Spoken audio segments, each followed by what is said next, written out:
Bonjour, Simon Brière. Votre stratège principal Dow Jones est le 26 juillet. Je commence aujourd'hui avec un peu d'informations avec cet accord qu'on a en Ukraine-Russie au niveau des céréales. Comme je le disais souvent, il faut faire bien attention aux manchettes parce qu'on regardait ici la semaine dernière, super belle annonce comme quoi les exportations de céréales ukrainiennes pouvaient reprendre, qu'il allait avoir un deal un accord pour laisser circuler les bateaux. Puis finalement, ben, 2 jours plus tard, bang, il va y avoir les Russes qui bombardent le port à Odessa. Donc, il faut faire très, très, très attention. Tout ce qui est relié à la guerre, l'Ukraine, la Russie, c'est une girouette, c'est un manège, un roller coaster, des montagnes russes. C'est très difficile de s'y retrouver parce que d'une journée à l'autre, ça va changer 180 degrés. Donc, faites beaucoup attention à ça. Au niveau de la condition des récoltes actuellement, c'est assez, vous allez voir, là, c'est assez évident. On a des baisses assez marquées. Je pense que ça a été pire qu'on pensait. On s'attendait peut-être à une petite baisse dans la condition des cultures. Là, ça a baissé de 3. C'est quand même majeur. On voit vraiment ici la différence entre l'Est et l'Ouest. Ici, c'est sec. Ici, ça a été certaines précipitations. On le voit au niveau de la condition. En 2022, on avait un très bon départ. Là, disons qu'il faudrait que ça arrête de baisser ces conditions des cultures-là sans pour autant affecter le rendement. Donc, si on partait d'un rendement statistique à 177, peut-être qu'on va peut-être commencer à vouloir le baisser un peu, mais là, je dis ça, il faut faire très, très, très prudent. On n'est pas très bas non plus. OK? Mais on voit qu'il y a une direction là, à ce que les conditions ne s'améliorent pas, même ils se détériorent. J'ai la même chose dans le soya, on est en baisse de 2 ça le met à 59. Lui aussi, il est plus en chute libre quand je regarde comparativement aux dernières années. Il reste quand même à l'intérieur de ce range-là. Donc, ce n'est pas alarmant, mais on voit quand même qu'il y a une tendance qui est clairement à surveiller. Dans le blé de printemps, ça baissait un petit peu, mais généralement, il demeure de très, très bonne qualité. On le voit ici, il n'a rien à voir avec l'année dernière. Donc, ça, c'est bien. Dans les récoltes de blé, 77, on est rendu quand même assez élevé. On est en ligne avec les moyennes, je vous dirais. 2022 ne va pas être une très bonne année. Là, puis même, on l'a vu à travers les rendements ici, le 47, sur tout le blé, par exemple. Et on va avoir un rendement probablement en dessous des moyennes statistiques pour le blé cette année.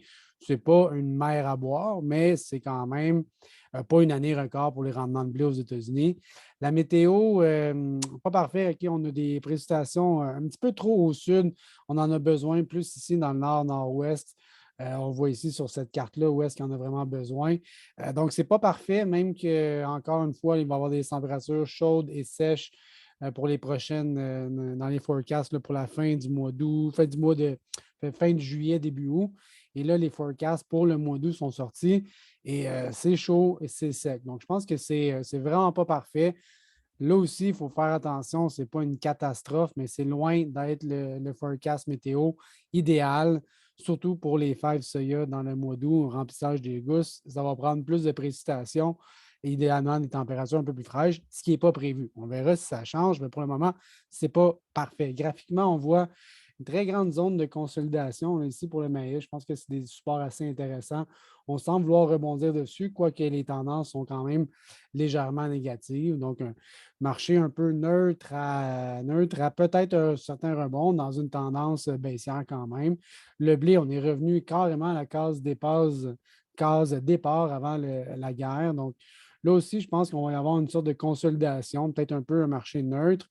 Et pour le soya, avec les forecasts météo, je pense qu'on a un rebond. Il faudrait surveiller peut-être un peu d'achat, signal d'achat sur mon MACD, ma moyenne mobile aussi. Donc là, on est dans un environnement où les prix ont reculé, peut-être avoir une zone de consolidation. On va voir qu'est-ce qu'il va y avoir comme information sur les rendements de la météo avant de prendre une direction additionnelle. Pour le moment, je vois le marché peut-être neutre, légèrement baissier, légèrement haussier, disons neutre. OK? Soyons plus honnêtes, là, on va rester neutre. Par contre, dans le tourteau, peut-être en parler un petit peu plus, là, augmentation assez importante au niveau du tourteau. La demande est forte, puis l'offre est un petit peu à la baisse. Donc, le tourteau, je parlais peut-être de la trituration. Hein. On va prendre des fèves soya, on va la passer dans la machine et on va en tirer des huiles et on va en tirer du tourteau. Donc, avec un boisseau de fèves, 60 livres, je vais avoir peut-être 11 livres d'huile puis 44 livres de tourteau. Je pourrais aussi parler un petit peu des cailles et des déchets, mais majoritairement, on prend les fèves, on les écrase, je vais avoir de l'huile puis du tourteau. Et je pourrais même avoir les contrats boursiers. Hein. J'ai mes fèves soya ici. j'ai mon huile à la bourse et puis j'ai mon tourteau aussi au marché boursier. Donc, je pourrais même aller plus loin en disant que les marges de trituration. Donc, les marges de trituration, c'est quoi? Je vais avoir mon coût, hein, je vais acheter du soya, je vais avoir mon revenu, mais je vais vendre de l'huile puis du tourteau. OK, maintenant, est-ce qu'en faisant cette mathématique-là, je fais-tu de l'argent un petit peu plus, un petit peu moins? Actuellement, les marges étaient très faibles.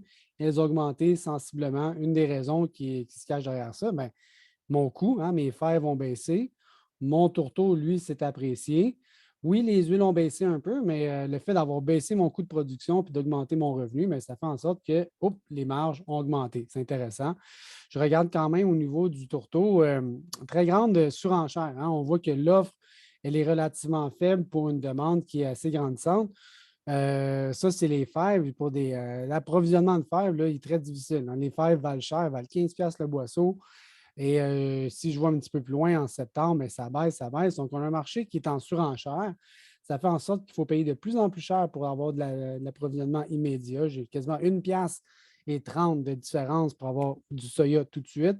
Et ça se traduit aussi par la même chose dans le tourteau. Donc, le tourteau, si on en veut tout de suite à 4,65 versus attendre un mois à 4,30, il faut payer une prime qui est assez importante.